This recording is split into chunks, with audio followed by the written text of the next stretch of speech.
অরুণোদয় প্রকল্পের হিতাধিকারীদের জন্য এবার খারাপ খবর। এবার বন্ধ হতে চলেছে অনেক হিতাধিকারীর অরুণোদয় প্রকল্পের টাকা। অরুণোদয় প্রকল্পের তালিকা থেকে কর্তন হতে পারে বহু হিতাধিকারীদের নাম।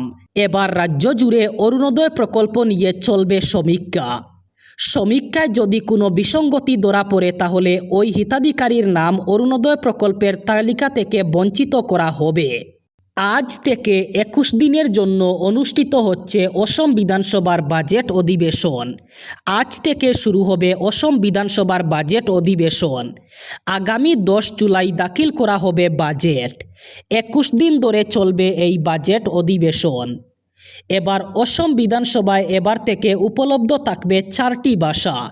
অসমিয়া, ইংরেজি, বড়োর পাশাপাশি এবার হিন্দি ভাষাতেও হবে সংযোজন। বিধানসভায় রাষ্ট্রভাষা হিসাবে বাধ্যতামূলক হয়েছে হিন্দি ভাষা। এই কথা জানিয়েছেন অসমের বিধানসভার অধ্যক্ষ রঞ্জিত কুমার দাস। উচ্চ শিক্ষায় বেসরকারি বিনিয়োগ বাড়াতে একাধিক গুরুত্বপূর্ণ নীতিগত সংস্কারের অনুমোদন দিল অসম মন্ত্রিসভা। মুখ্যমন্ত্রী হিমন্ত বিশ্ব শর্মা জানিয়েছেন, নতুন নীতির ফলে রাজ্যে বেসরকারি বিশ্ববিদ্যালয় স্থাপন করা আরও সহজ হবে এবং স্বনামধন্য শিক্ষা প্রতিষ্ঠানগুলিকে বিনিয়োগে উৎসাহিত করা হবে। এক্সে করা এক পোস্টে মুখ্যমন্ত্রী বলেন, অসমের পূর্ণ সম্ভাবনাকে কাজে লাগাতে আমরা মানসম্পন্ন উচ্চশিক্ষার সুযোগ আরও বাড়াতে চাই। সেই লক্ষ্যেই স্বনামধন্য বেসরকারি শিক্ষা প্রতিষ্ঠানের সঙ্গে অংশীদারিত্ব গড়ে তুলতে আগ্রহী। তিনি জানান, মন্ত্রিসভা বেসরকারি বিশ্ববিদ্যালয় স্থাপনের জন্য ন্যূনতম জমির প্রয়োজনীয়তা যুক্তিসঙ্গতভাবে কমিয়েছে, বাধ্যতামূলক এন্ডাওমেন্ট ফান্ডের পরিমাণ হ্রাস করেছে এবং বেসরকারি বিনিয়োগ আকর্ষণে বিভিন্ন নিয়ম আরও সহজ করেছে। গাড়ির জ্বালানি বিশেষত পেট্রোলে ইথানল মিশানো নিয়ে গোটা দেশেই হইচই চলছে। প্রশ্ন উঠছে, ইথানল মিশ্রিত পেট্রোল কি গাড়ির ক্ষতি করছে? এ নিয়ে এবার কলকাতা প্রেস ক্লাবে গাড়ি কারবারিরা সাংবাদিক সম্মেলন করেন। তাদের বক্তব্যে উঠে আসে, ইথানল মিশ্রিত পেট্রোল গাড়ির জন্য একেবারেই নিরাপদ। তবে পুরনো গাড়িতে এই মিশ্রিত তেল ব্যবহারের ফলে 3 থেকে 4% মাইলেজ কমছে, যদিও এটিকে নগণ্য বলে দাবি ব্যবসায়ীদের। প্রেস ইনফরমেশন ব্যুরো কলকাতা আয়োজিত এদিনের সাংবাদিক সম্মেলনে উপস্থিত ছিলেন ইন্ডিয়ান অয়েল ডিলার্স ফোরামের রাজ্য সম্পাদক কুশল বাজোরিয়া। তারা বলেন, ইথানলের ব্যবহার দীর্ঘদিন ধরেই গোটা পৃথিবীতে হচ্ছে। এটা নতুন কোনো বিষয় নয়। ইথানল গাড়ির জন্য একটি একেবারেই নিরাপদ। এবার সভাপতির পদ হারাতে পারেন গৌরব গগৈ। প্রদেশ কংগ্রেসের ভিতরে চলছে ভয়ঙ্কর বিসংবাদ। তরুণ গগৈয়ের লিগেসি বর্তমান কংগ্রেস ধরে রাখতে পারেনি। প্রদেশ কংগ্রেসের সভাপতি গৌরব গগৈয়ের বিরুদ্ধে এবার আরম্ভ হয়েছে বিদ্রোহ। লবি কেন্দ্রিক রাজনীতির পাকচক্রে গৌরব গগৈ। তরুণ গগৈয়ের লিগেসিকে বর্তমান কংগ্রেস ধরে রাখতে পারছে না বলে অভিযোগ। কংগ্রেসে চলতে থাকা বিসংবাদকে নিয়ে এবার সরব হয়েছেন বিজেপি বিধায়ক দীপ্লুরঞ্জন শর্মা। যুদ্ধংদেহী রূপে চলছে গৌরব গগৈ হাটাও অভিযান। ভয়ঙ্কর ঘটনা ঘটতে চলেছে কংগ্রেসের মধ্যে। দীর্ঘ প্রতীক্ষার পর ভারত এবং বাংলাদেশের মধ্যে আরও একবার রেল পরিষেবা শুরু হওয়ার সম্ভাবনা তৈরি হয়েছে। মিতালি এক্সপ্রেস আবার ট্রেকে ফেরার পাশাপাশি বন্ধন ও মৈত্রী এক্সপ্রেস ট্রেন দুটিও পুনরায় চলাচল শুরু হতে পারে বলে মনে করা হচ্ছে। দুই দেশের মধ্যে কূটনৈতিক স্তরে আলোচনা এবং বাংলাদেশে ভারতীয় ভিসা কেন্দ্রগুলি পুরোদমে চালু হওয়ার পর এই আশা আবার জোরদার হয়েছে। সূত্রের খবর, দুই দেশের রেল আধিকারিকদের মধ্যে লাগাতার বৈঠক চলছে। ট্রেনের রুট, ট্র্যাকের পরিস্থিতি এবং অন্যান্য প্রয়োজনীয় পরিকাঠামো খতিয়ে দেখা হচ্ছে। সমস্ত প্রস্তুতি সময়মতো সম্পন্ন হলে চলতি মাসের মধ্যেই এই ট্রেন পরিষেবা আবার চালু হতে পারে।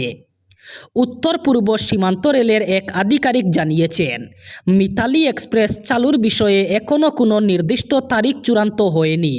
উচ্চ পর্যায়ের নির্দেশে ট্র্যাক ও অন্যান্য পরিকাঠামোর পরিস্থিতি মূল্যায়ন করা হচ্ছে।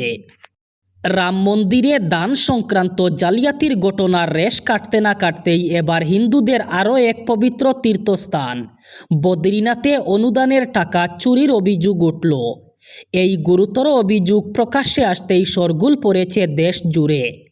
ঘটনার গুরুত্ব বুঝে তড়িঘড়ি উচ্চ পর্যায়ের তদন্তের নির্দেশ দিয়েছে বদ্রীনাথ কেদারনাথ মন্দির কমিটি।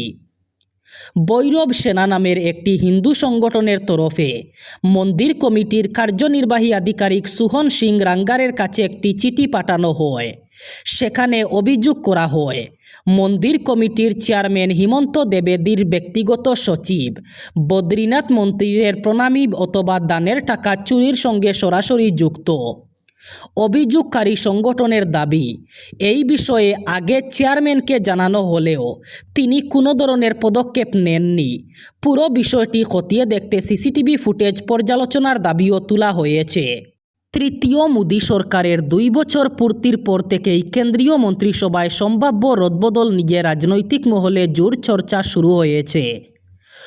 বিজেপির অতীতের ধারা অনুযায়ী প্রধানমন্ত্রী হিসাবে নরেন্দ্র মোদীর মেয়াদের প্রায় 2 বছর পরই মন্ত্রিসভায় বড় ধরনের পরিবর্তন আনা হয়ে থাকে। অন্যদিকে বিজেপির সর্বভারতীয় সভাপতি হিসাবে নীতিন নবীনের দায়িত্ব গ্রহণের 5 মাস পেরিয়ে গেলেও এখনও নতুন সাংগঠনিক টিম ঘোষণা করা হয়নি। ফলে কেন্দ্রীয় মন্ত্রিসভা এবং দলের সাংগঠনিক রদবদল একসঙ্গেই হতে পারে বলে মনে করা হচ্ছে। বিজেপি সূত্রের দাবি, বর্তমান মন্ত্রিসভা থেকে কয়েকজন প্রবীণ ও গুরুত্বপূর্ণ নেতাকে দলের সাংগঠনিক দায়িত্বে আনা হতে পারে। পাশাপাশি কয়েকজন মন্ত্রীর পরিবর্তে নতুন মুখকে সুযোগ দেওয়ার সম্ভাবনাও রয়েছে। অন্তত 7 থেকে 8 জন নতুন সাংসদ এবার মন্ত্রিসভায় স্থান পেতে পারেন বলে রাজনৈতিক মহলে জল্পনা চলছে। ত্রিপুরার রেল যোগাযোগ ব্যবস্থায় যুক্ত হল নতুন অধ্যায়। রাজধানী আগরতলার বাদারঘাট রেল স্টেশন থেকে অত্যাধুনিক আগরতলা করিমগঞ্জ আগরতলা মেমু ট্রেন পরিষেবার আনুষ্ঠানিক সূচনা করা হয়। অনুষ্ঠানে উপস্থিত ছিলেন মুখ্যমন্ত্রী অধ্যাপক ডক্টর মানিক সাহা, সাংসদ রাজীব ভট্টাচার্য, পরিবহন মন্ত্রী সুশান্ত চৌধুরী সহ বিশিষ্ট অতিথিরা। সবুজ পতাকা নেড়ে নতুন মেমু ট্রেনটির আনুষ্ঠানিক ফ্ল্যাগ অফ করা হয় এবং এটি করিমগঞ্জের উদ্দেশ্যে রওনা শুরু করে। সামাজিক মাধ্যমে পরিবহন মন্ত্রী বলেন, যাত্রীদের দ্রুত, নিরাপদ এবং আরামদায়ক যাতায়াত নিশ্চিত করতেই এই অত্যাধুনিক মেমু ট্রেন পরিষেবা চালু করা হয়েছে।